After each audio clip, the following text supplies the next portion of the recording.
Բարև ձեզ, եթերում հիմնահարցն է, այսօր հյուրընկալել ենք ժողովրդավարական համախմբում կուսակցության նախագահ Սուրեն Պետրոսյանին։ Պարոն Պետրոսյան, բարև ձեզ։ Բարև ձեզ։ Շնորհակալ եմ, որ եկել եք։ Պարոն Պետրոսյան, մասնակցում եք խորհրդարանական ընտրություններին, եթե հակիրճ ձևակերպենք, որոնք են այն խնդիրները, որոնց լուծմանը միտված է ձեր մասնակցությունը, եւ ինչու ըստ էության ընտրողը պետք է իր ձայնը տա ձեր կուսակցությանը։ Խնդրեմ։ Շնորհակալություն հրավերի համար, նախ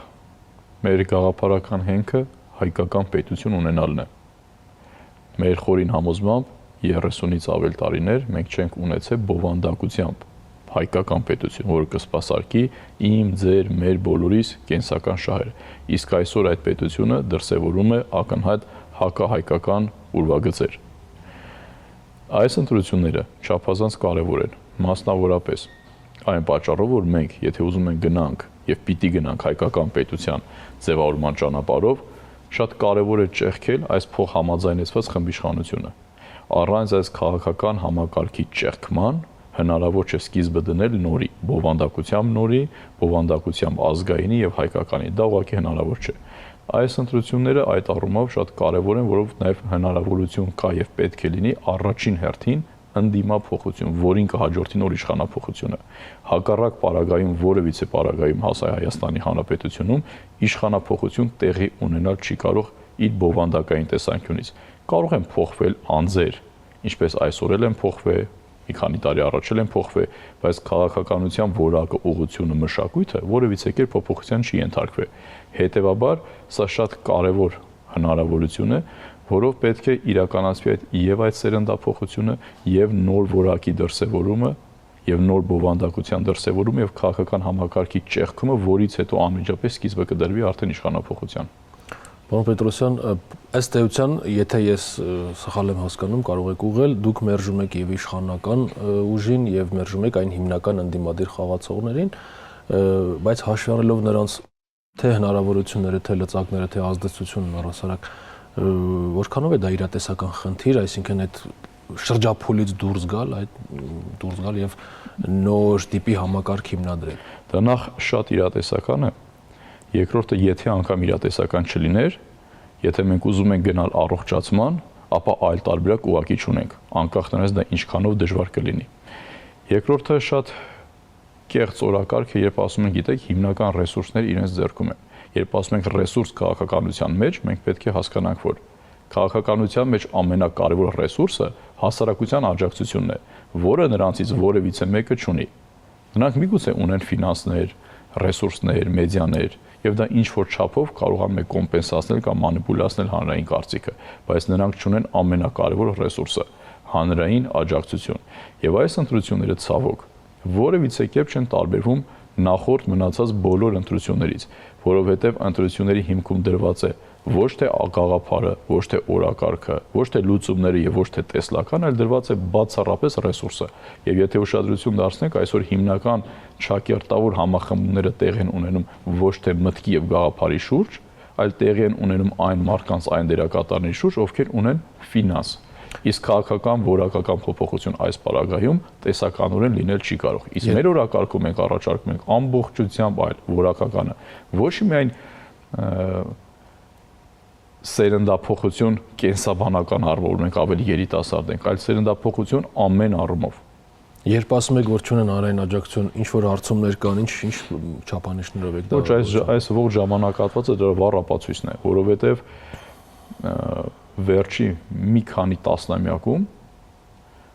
ամբողջ աշխարհում, ես դա մասնագիտորեն եմ ասում, չի եղել գետ մեկտեղ, որտեղ իշխանությունը լինի եւ դրսևորվի այսքան հակապետական ձևով եւ մյուս կողմում լինի ընդդիմություն, որը ունի նման ռեսուրսներ, թե ֆինանսական, թե մեդիա եւ այդքան չակերտավոր ասած պատճառներ իշխանափոխություն իրականացնելու եւ դա միևնույն է ունենա շատ ավելի քիչ վարկանիշ, քան ունի իշխանությունը։ Պարոն Պետրոսյան, ներկայիս քարոզարշավը ընթանում է բավականին էմոցիոնալ լարված մթնոլորտում եւ տեսնում ենք մեծ բևեռացում եւ նաեւ նկատելի են, որ ծրագրեր, առանձին դրույթներ, լուծումներ, գաղափարներ քննարկելու փոխարեն կա միմյանց մեղադրելու ծանր մահացու մեղքերի մեջ իշխանություն ընդդիմության ասում է Ռուսաստանի շահերը սպասարկող լրտեսներ, գործակալներ, ընդդիմությունն իշխանությանը անվանում է Թուրքիայի եւ Ադրբեջանի դրածոներ։ Այս փոխադարձ այս հրաձգության պայմաններում, երբ որ մենք տեսնում ենք, որ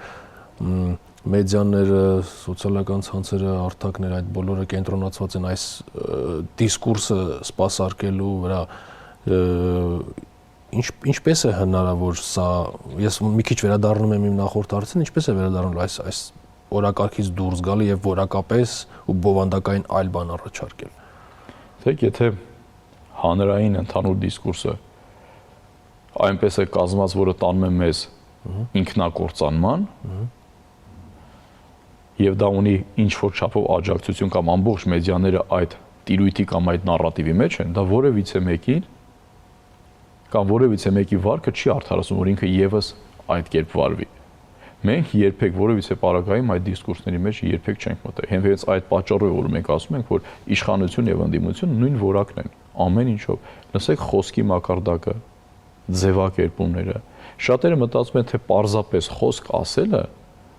կամ խոսք ասելը դա պարզապես հաղորդակցության ձև է եւ ուղղակի էմոցիաներ են դուրս գալիս կամ ինչ-որ արտահայտման ձև է։ Իրականում խոսքը ոչ թե միայն հաղորդակցության ձև է, այլ խոսքը մտածողության ձև է։ Չի կարող մարդը հայերեն չիմանա, բայց ինքը հայկական շահ սպասարկի։ Չի կարող հայերեն խոսալ նորմալ չկարողանա սպասարկի հայկական շահ։ Չի կարող մարդը գռեհիկ լեզվամտածողություն ունենա, առավոտից երեկո մեկը մյուսին վիրավորի ամենաանպարկեշտ բառերով, բայց ինքը ունենա բարոյականություն։ Հնարավոր չի այսպիսի բան։ Դա մտածողության ձև է խոսքը եւ ոչ թե հաղորդակցության միջոց։ Սրանք չափազանց կարևոր բաներ են, եւ սա ես չեմ ասում միայն իմ կարծիքը, հա։ Սա կարևոր անկյունակարային երևույթներ են։ Հետեւաբար մեր խնդիրը ամենևին էլ նրանց օրակարգը սպասարկելը չի եւ համապատասխանելը թրենդին, ինչպես շատերը անում են։ Մենք ունենք մեր օրակարգը։ Որևիցե մեկին մենք այսքան ժամանակ վիրավորած չկանք, անձնական դաշտ մտած չկանք։ Հակառակ մենք առաջարկում ենք այլ օրակարգ։ Դրա համար պետք է դուրս գալ այդ ամեն ինչից։ Մարդիկ հոգնել են այդ վիրավորանքներից, այլասերված խոսույթից։ Մարդիկ ուզում են տեսնեն լուծումներ, ուզում են գնան պարբերաբար համերաշխության։ Մարդիկ հոգնել են այս ամեն ինչից։ Չի կարելի քաղաքական իրականությունը այսքան ցածրացնել, այսքան ճղճին վիճակի բերել, լեզվամտածողությունը այդքան պրիմիտիվացնել, այդքան գռեհիկացնել, մտնել ընտանիքներ եւ այլն։ Մեր ընդդեմի օրակարգը շատ կարեւոր է փոխել հանունի օրակարգով։ Եվ քանի դեռ այս քաղաքական համակարգը կա, իդեմս պառլամենտական ընդդիմության, տիտղոսակիր ընդդիմության եւ բնականաբար իշխանության, այս պարակտված մթնոլորտը շարունակ մնալու է։ Դրա համար շատ կարեւոր է ճեղքել։ Իսկ այն օրակարգը, որով որ մենք շարժվում ենք առաջ, դա ունի բավականին մեծ աջակցություն հասարակության կողմից։ Հարցի մյուս կողմն է, թե մենք որ չունենալով այդքան մեծ լրատվամիջոցներ, ինչքանով ենք կարողանում դա հասանելի սարքել։ Խնդիրը այստեղ է։ Բայց դա բնականաբար ինչ որ չափով կոմպենսացնում է եւ մեր սոցիալական հարթակներով եւ ամենակարևորը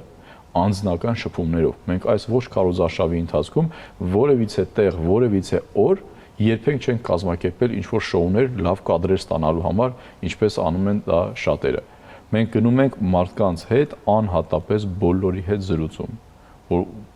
ոչ միայն մեր ծրագիրը ներկայացնենք, այլ նաև ճանաչենք այդ մարդկանց, խնդիրները հասկանանք, իրական հասկանանք, ինչին են նրանք աջակցում, որն է իրականությունը, եւ այսպես շարունակ։ Մարդիկ բոլորը ուղղակի հոգնել են։ Չի կարելի այս այլասերված օրակարգը շարունակել։ Մարդկանց պետքա տալ հանունի օրակարգ։ Մարդկանց պետքա կամաց տանել համերաշխության օրակարգով։ Իսկ համերաշխության օրակարգը կարող է լինել միայն այն պարագայում, երբ որ մենք ճեղքենք այս փոխհամաձայնեցված խմբիշխանությունը։ Այսպես տարածված կարծիք կա, որ այն ուժերը, այն անձինք, որոնք եւ մերժում են, այն դեպս ռետորաբանության մակարդակում մերժում են թե իշխանությանը, թե ընդդիմությանը, նրանք ասում են, որ ինչպես նաև փորձը ցույց է տալիս, որ ի վերջո հետո պարզվում է, որ դա ավելի շատ հենց իշխանության օրակարգն է սպասարկում։ Դուք չեք վախենում, որ նման պիտակ նաև ձեզ կկպցնեն։ Ես ընդհանրապես քաղաքական գործընթացում որևիցե բանից չեմ վախենում, մի պարզ պատճառով, որովհետև ես երբեք չեմ փորձել դեր խաղալ կամ շարժվել այնպես, որ ինձ ավելի շատ մարդ ծափահարի։ Ես շարժվել եմ այնպես, ինչպես որ հավատացել եմ, ինչ սկզբունքներ որ ունեցել եմ եւ ինչի կերողն եմ եղել երբեք։ Իսկ այդ օրակարգերը հենց իշխանության եւ ընդդիմության կողմից են առաջ քաշվում եւ պարտադրվում հասարակությանը։ Մեր այս բարդ բազմաբևեռ բավականին այսպես բարդ խճանկարով իրականության մեջ ամեն ինչ այդքան գրեհիկ կերպով պարզեցնելը մեղմ ասած շատ վտանգավոր է կամ իշխանություն է կամ ընդդիմություն է այն համարը որ դա գլոբալ թրենդ է տեսեք ասենք ԱՄՆ նախագահի սոցիալական գրառումները նրա մշտապես իրար հակասող հայտարարությունները նրա բանավոր խոսքը իր ընդդիմախոսների եւ այլ լիդերների հասցեին այսինքն այդ սոցցանցային քաղաքականությունը ուզենք չուզենք մեր կենսակերպի մեր կյանքի մի մասն է եւ մի քիչ կարծում դժվար է այդ ամեն ինչից կտրվել գիտեք մեր խնդիրը թրենդը սպասարկելը չէ կամ թրենդի մեջ մնալը չէ մեր խնդիրը որակական փոփոխություն իրականացնելն է եւ եթե ուշադրություն դարձնենք կտեսնենք որ այսօր քաղաքականությունը վերածվել է ֆլեշ մոբի որի մեջ չկա իմաստ չկա բովանդակություն անում են ամենաանհեթեթը ուղղակի մարդկանց ուշադրությունը գրավելու համար եւ ինչ որ չափով ճանաչելի դառնալու համար որտեղ կորում է իմաստը եւ բովանդակությունը ինչպես արդեն նշեցի սրանք խնդիրներ են որոնք ոչ թե պետք է մեզ կանգնեցնեն այլ որոնք ստիպում են մեզ գտնել համարժեք լուծումներ եւ կարողանալ հաղթահարել այդ խոչընդոտները հետեւաբար կրկնում եմ անկախ խնդիրների մեծությունից մենք այլ տարբերակ ուղղակի չունենք տեսականորեն չկա հակառակ պարագայում մենք վերարտադրելու ենք այս նույն իրավիճակը նույն իրականությունը իսկ այն կեղծ օրակարգը թե գիտեք հիմնականը ընդդիմությունն է եւ իշխանությունը եւ եթե դուք դեմ եք եւ նրան ուրեմն դուք անպայման իշխանություն եք սա ամենակեղծ եւ ամենավտանգավոր օրակարգն է իսկ ով է որոշում ընդդիմությունը ով է իսկ ինչ որ մեկը ասում է ընդդիմությունը ինչ որակներ պետք է ունենա թե որևիցե մեկը ով վեր է կենում եւ ասում է օրինակ Նիկոլ Փաշինյանը դավաճանին ավտոմատ ինքնաբերաբար կարգվեց ընդդիմություն անկախ դրանից որ նա նույն օրակարգն է սպասարկում որակական որևիցե փոփոխություն իրենց մեջ չկա եւ զանգվածային լրատվամիջոցները միանգամից կարգեցին ընդդիմություն ուրեմն վերջին ընդդիմությունը ինքն է ընդդիմություն լինել չի նշանակում հայհոյել մեկին ինչպես այսօր է տեղի ունենում անխտիր բոլորին հայհոյում են որտեղ իմաստ չկա ընդդիմություն լինել չի նշանակում անպայման դեմ լինել ինչ որ մի բանի ընդդիմություն լինել նշանակում է ունենալ որակապես այլ օրակարգ ունենալ որակապես այլ մշակույթ իրականության վերաբերյալ որակապես այլ պատկերացումներ ապագայի այլ տեսլական ռազմավարական մտածողություն լուծումներ եւ այսպես շարունակ իսկ դուք սպասարկելով այս իշխանության նույն քաղաքական մշակույթը այլասերված խոսվիթից սկսած վարքաբանությունից վերջացած քաղաքական օրակարգերը եւ նարատիվները ասում եք մենք ընդդիմություն ենք դրա համար հետեւաբար ասեմ այս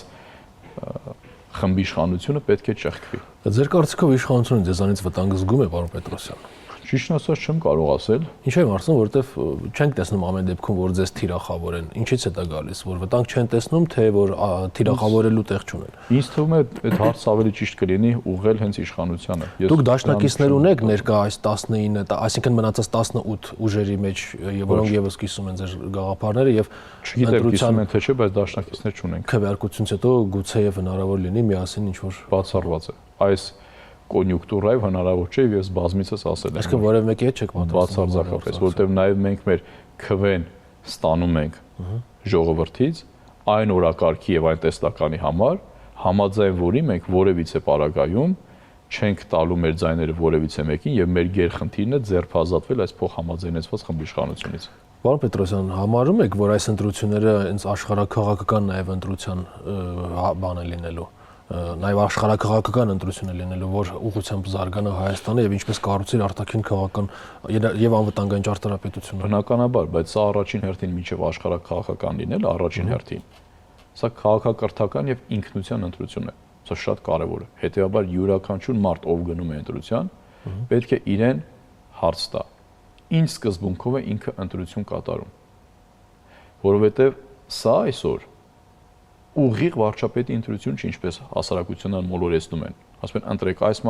այս մարդուն եւ նա կլինի վարչապետ սա դե փաստացի մեզանում քաղաքականությունը դեռ շարունակում է մնալ հենց անձերի վրա կենտրոնացած ինչքան էլ մենք խորհրդարանական կառավարման երկիր ենք բայց մենք խորհրդարանական երկիր ենք խորհրդարանը երկրի բարձրագույն ամբիոնն է եւ յուրաքանչյուր մարդ պետք է իմանա որ իր ընտրությունից է կախված ինչ խորհրդարան է ունենալու խորհրդարանն է հետո ընտրում վարչապետ բայց մարդը պետք է իրեն հաշիվ տա իմ ընտրությունով ես ինչ խորհրդարան եմ ձևավորում եթե մարդը մնում է այդ նույն կեղծորակարգի մեջ կամ ներկաներ կամ նախկիններ ինքը պետք է վստահ լինի որ ունենալու է նույն խորհրդարանը հիմնական այն դերակատարներով որը ունեցել է 30-ից ավել տարիներ Հետևաբար այս հարցը շատ կարևոր է, որ ինքը տալ եւ դուրս գա այդ կեղծ օրակարգերից, ձայներ փոշիացնել, հիմնական ընդդիմություն, իշխանություն։ Գումարելիների տեղերը փոխելիս գումարը չի փոխվում։ Այս իրավիճակով եթե գնան ընտրության եւ հասարակությունը չհաղթահարի այն մանիպուլյացիաները եւ այն կապանքները, որի մեջ որ իրենք պահվում են, մենք էլի ունենալու ենք նույն պարլամենտը, նույն իշխանությունը, նույն ընդդիմությունը որակապես եւ ամենևին կապ չունի, մեկը կլինի իշխանություն, թե ընդդիմություն, պարլամենտը որակապես լինելու նույնը, այնինչ 30 տարի ունեցել ենք։ Հետևաբար հասարակությունը նաեւ սա պետք է շատ լավ իմանա եւ իմանա, որ ինքը ընտրում է խորհրդարան, ով է լինելու խորհրդարանում, ով է իրեն ներկայացնելու խորհրդարանում։ Դուք ասում եք նույն որակը ունեն թե իշխանությունը, թե ընդդիմությունը, բայց մենք լսում ենք, որ ամեն դեպքում իշխանությունը իրեն համարում է եւ իրեն ներկայացնում է, դիրքավորվում է որպես ջատագով արևմտյան արժեքների դեպի Եվրամիություն ինտեգրման, մերձեցման եւ այդ կոնտեքստում համարում է, որ իր հիմնական ընդդիմադիր խաղացողները նրանց անվանում է պատերազմի կուսակցություն եւ նաեւ ենթագիտակցորեն ներկայացվում են նրանք որպես նաեւ հետընթացի կուսակցություն եւ ասոցացնում են Ռուսաստանի հետ եւ վերադառնալով նախորդ հարցին աշխարհաքաղաքականության վերաբերյալ ամեն դեպքում ինչ սցենարներ եք տեսնում եւ ուր մենք կարող ենք հայտնվել կախված ընտրությունների արդյունքներից։ Կուզեմ մի քիչ այս սցենարների մասին մենք այսպես ծավալվենք։ Ինչ վերաբերում է նրան, որ իշխանությունը արևմտամետ է, ես այդքան էլ դրան հակված չեմ, բայց սա չի նշանակում, որ ռուսամետ է կամ արևմտյան մշակույթի կրող է, ինչպես ասացիք։ Իշխանությունը արևմտյան մշակույթի կրող չի կարող լինել, ինչպես նաեւ իմ խորին համոզմամբ Հայաստանում այսօր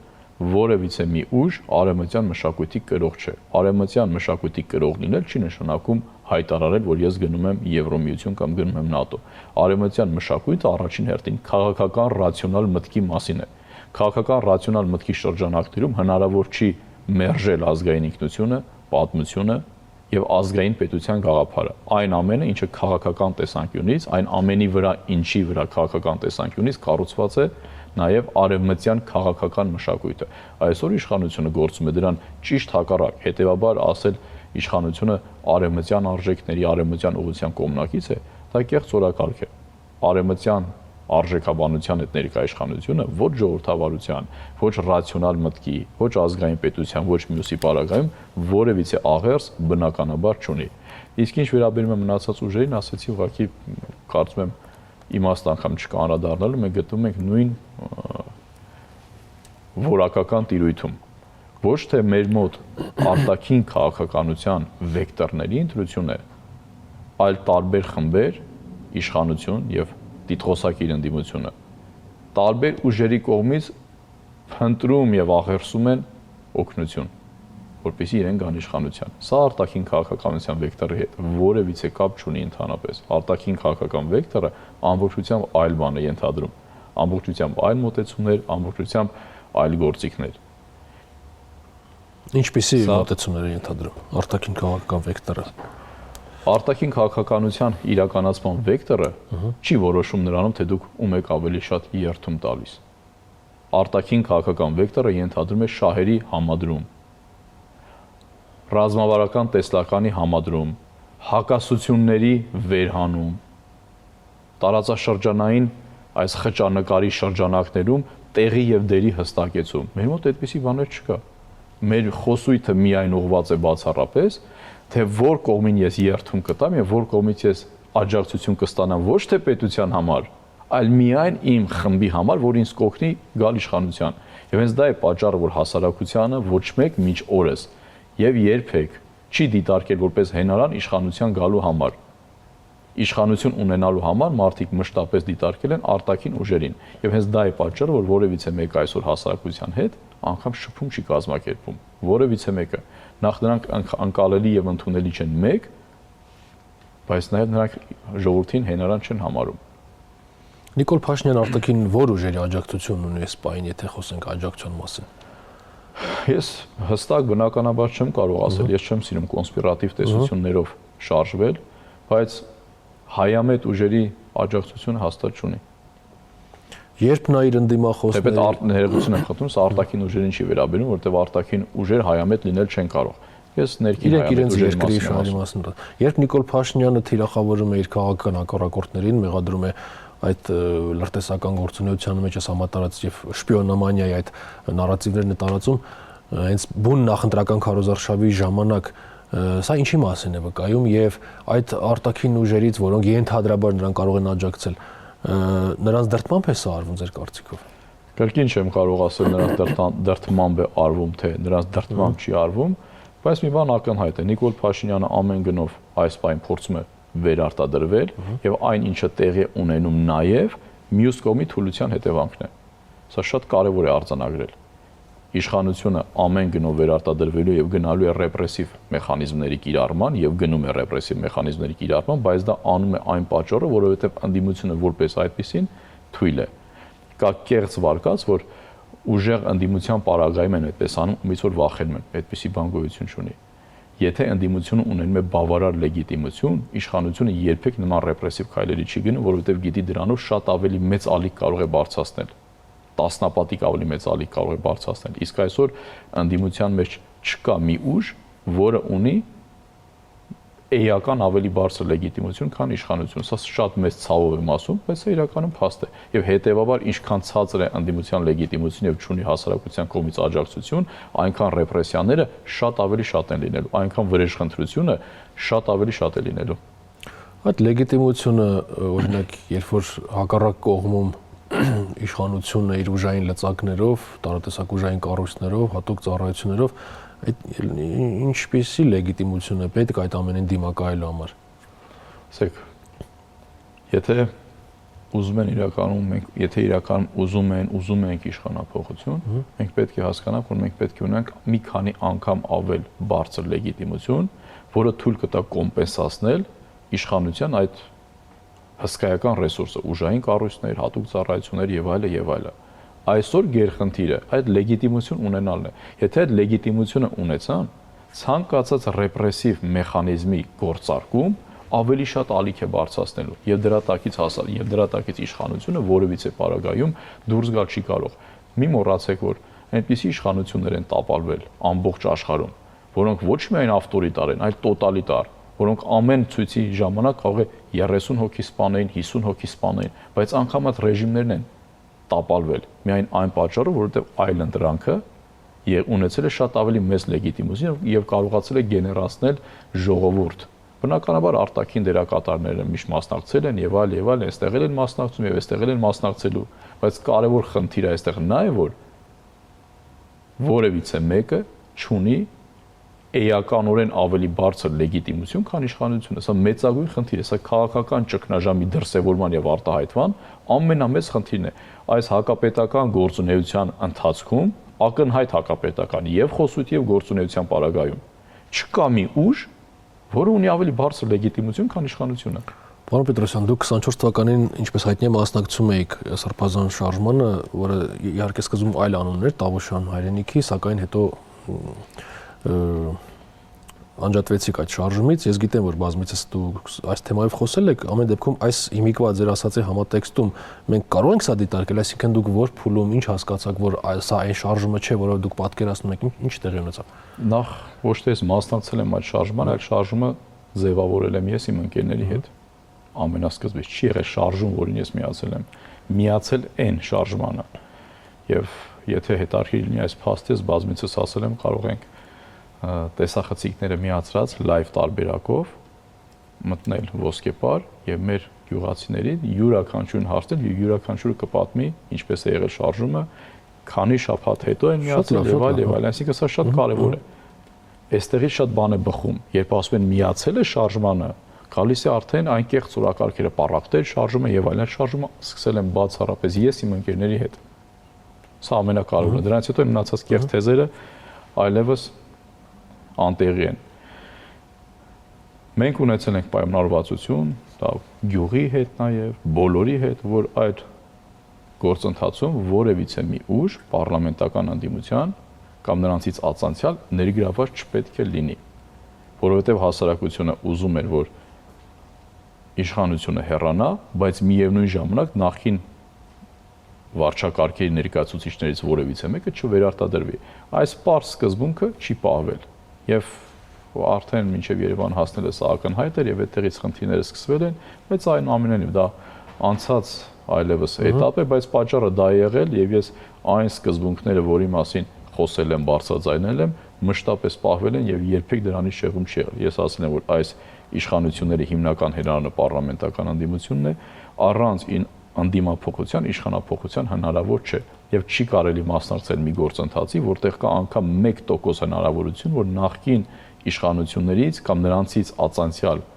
որևիցե դերակատար կարող է վերարտադրվել։ Անուններ չտան, բայց մասնակիցների մեջ եւս կան գործող ակտորներ, որոնք եւս մոտավորապես նույն պնդումն են անում, որ պետք է այդ բանից այդ երանգյունից դուրս գալ, այդ նախկին ներկա երանգյուն չէ, այդ նախկին ներկա դիխոտոմիայից դուրս գալ, բայց դուք ասում եք, որ որևէ մեկին դաշնակից չեք համարում, բայց ոնց որ պոտենցիալ համագործակցություն կարող է։ Ճիշտ ասած, ես չգիտեմ ում մասին է խոսքը, բայց ասելը մեկ այլ բան է, լինելը մեկ այլ բան է, դրանք շատ տարբեր բաներ են։ Այսօր քաղաքական դաշտում բնականաբար չեք տեսնի որևիցե մեկին, որը կասի, գիտեք, ես ուզում եմ իշխանության գալ, որ սպասարկեմ իմ ընտանեկան ու իմ նեղ խմբային շահը, բայց իրականում մենք այս 30 տարիների ընթացքում տեսել ենք, որ ամբողջ ընթացքում դա այդպես է եղել։ Այսինքն ասելը մեկ այլ բան է, լինելը մեկ այլ բան է։ Իսկ մեր այս ճանապարհի ընթացքում մենք ակտիվ փուլի, այս մոտ 4 տարիների, 3-4 տարիների ընթացքում մենք բազմիցս ապացուցել ենք, որ այն սկզբունքները, որի մասին մենք խոսել ենք, որի կրողն ենք մենք, երբեք շեղում անգամ 1%-ով չի եղել։ Ոչ խոսույթի մակարդակով, ոչ վարքի մակարդակով։ Պարոն Պետրոսյան, ամեն դեպքում եկեք ինչքան էլ որ դուք փորձում եք խուսափել այդ դիսկուրսից, ամեն դեպքում 1-2 դրույթի անդրադառնանք ոչ ձեր քաղաքական ուժի, թե իշխանության, թե այն ընդդիմության այդ հիմնական ուժերի, մասնավորապես 300,000 ադրբեջանցու այստեղ վերաբնակեցումը, դուք իրատեսական եք համարում, սա խնդրահարույց է, թե սա կեղծ օրակարգ է։ Տեսեք, սա ոչ թե խնդրահարույց է, այլ ազգային անվտանգության ներողություն բարի, ոչ թե խնդրահարույց, այլ սա իսկապես ակտուալ խնդիր է, թե ոչ։ Դեք մեր իրականության ժամանակ այս իշխանության եւ այս քաղաքական համակարգի պարագայում ցանկացած բան հնարավոր է, անգամ ոչ թե 300, այլ անգամ 500։ Ամեն ինչ է հնարավոր, ամենավատագույնը, որը պատկերացնում եք, ամեն ինչ հնարավոր է։ Բայց նաեւ չի կարելի ամբողջ այս քարոզարշավը գործընթացը կազմակերպել միայն վախի վրա։ Իշխանությունը ասում է, եթե պատերազմ կլինի, եթե մենք չլինենք, պատերազմ կլինի, կրկին շեշտը դնում են մարդկանց վախի ու տագնապի մեջ պահելու վրա, որը բնականաբար այդպես չէ, այս իշխանությունը դրա հետ որևիցե կապ չունի, հա, եւ ամենաշատ պատերազմ վերած իշխանությունն է, սա դնենք մի կողմ, եւ մյուս օրակարգը կրկին վախի ու տագնապի մեջ, եթե հանկարծ մեջ չընտրեք 300,000 ադրբեջանցի կվերաբնակեցվի Հայաստանում։ Սա էլ է այս խոսույթը անգամ հանրային միտքը միայն այսպես տագնապի ու վախի մեջ պահելը չափազանց վտանգավոր է։ Ու նաև ասեմ ավելին, այդքան չի կարելի այդ 300,000-ը թմկահարել։ Չի կարելի, դուք մարդկանց հարմարեցնում եք, սովորեցնում եք այն մտքին։ Եվ մարդկանց համար ինչ որ մի բան դա դառնում է արդեն սովորական։ Հասկացանք, մեկ անգամ ասացիք այդ վտանգը կա, բայց միայն այդ վտանգը չի, 1000 այլ վտանգներ կան, բայց ձեր օրակարգը կառուցեք խնդիրները հաղթահարելու եւ լուծումների վրա եւ ոչ թե միայն մարդկանց այդ վախի ու տագնապի մթնոլորտը տալու վրա։ Ես նույն տրամաբանությամբ ժամանակին դավաճան բառը ամենասարսափելի բառերից մեկն էր, որ մեկին ասեք, կարող է մարդը ինքնասպան լիներ, պայմանական եմ ասում։ Ընդդիմությունը անգամ այդ բառը, թուրք եւ դավաճան բառը անգամ արժե զրկեց, այլևս այդ բառը ասում են դրա մեջ արժեք չկա։ Անգամ էմոցիա չկա այլևս դրա մեջ։ Նույնը սարքում են այդ 300,000 ադրբեջանցիները։ Մարդկանց միտքը հարմարեցնում են դրան, ամբողջ հասարակությանը սովորեցնում են դրան։ Չի կարելի այսպիսի բաներ, հասկացաք, մեկ անգամ ասացիք, դրա համար ասացիք, կա վտանգը ոչ միայն 300-ի, այլ 600-ի, բայց չի կարելի քարոզարշավը կառուցել միայն սրա վրա։ Սա տգիտություն է։ Չի կարելի մարդկանց տագնապի ու վախի մեջ այսքան պահել, փոխարենը դուք առաջարկեք լուծումներ, ասում եք, այլ եթե այսպես չլինի, նա ասում է կլինի պատերազմ, դուք ասում եք չլինի, ուրեմն 300,000 ադրբեջանցի կլինի։ Չի կարելի այսպիսի անգրագիտություն անել։ Ունեք ընտրություններից քվեարկությունից հետո որոշակի պլան B, հա, պայմանական վերն ասած, եթե ձեր ծրագրերը ձեր ներկայիս նախատեսածով չլինեն ամեն դեպքում։ Գործողությունը։ Ես համոզված եմ, որ մեր ծրագրերը կիրականացվեն եւ մեր այս պահին նվազագույն խնդիրը պարլամենտում լինելն է, բայց անկախ ամեն ինչից, թեպետ երկրորդ, երրորդ տարբերակները որպես այդպեսին չենք դիտարկում, բայց անկախ ամեն ինչից մեր ընթացքը մշտապես շարունակվելու է։ Եվ սրա վառ ապացույցը նաև այն է, որ մենք հիմնադրվել ենք 21 թվականին բայց չենք մասնակցել ընտրություններին, որովհետև դեռ ինստիտուցիոնալ առումով կայացած չէինք, այսինքն ընտրությունների մասնակցելը ինքնանպատակի երբեք չի եղել մեր համար, եւ 21 թվականին հիմնադրված լինելով մշտապես մինչ օրս եղել ենք բավականին ակտիվ, բոլոր ոլորտներում ունեցել ենք մասնակցություն, կրթականից, գիտականից, քաղաքականից սկսած բոլոր իրավիճակներում եւ այսօր էլ շարունակում ենք, այսինքն սա նայելով անցյալին պարզ է դառնում, որ մեր գործունեությունը շատ այլ ուժերի, բնականաբար չվարկաբեկելով որևիցե մեկին, շատ այլ ուժերի ի տարբերություն ընտրությունից ընտրությունամ չէ պայմանավորված։ Մենք 21 թվականին հիմնադրվել ենք եւ մինչ օրս գործում ենք հետեւականորեն։ Եթե ձեր ձայների, ձեր աջակցության կարիքը լինի քաղաքացիական պայմանագրին իշխանության հեռացնելու, կմասնակցեք այդ process-ին, կմիանաք։ Այլ ընտրանքը որը պետք է լինի։ Էական չէ այս բային։ Իշխանությանը հեռացնելու օրակարգ, եթե հարցը իրատեսական է եւ ձեզանից պահանջում է ձեր քվեները, կմիանաք։ Որևիցե պարագայում մեր քվեները չի տրվելու քաղաքացիական պայմանագրին եւ չի տրվելու տիտղոսակիր ընդդիմությանը։ Դա բացառված է։ Ինչ իրավիճակ ուզում է լինի։ Շնորհակալ եմ, պարոն Պետրոսյան։ Ես շնորհակալ։ Ես հիշեցնեմ, որ մեր հյուրն էր ժողովրդավարական համախմբում կուսակցության նախագահ Սուրեն Պետրոսյանը։ Կհանդիպենք։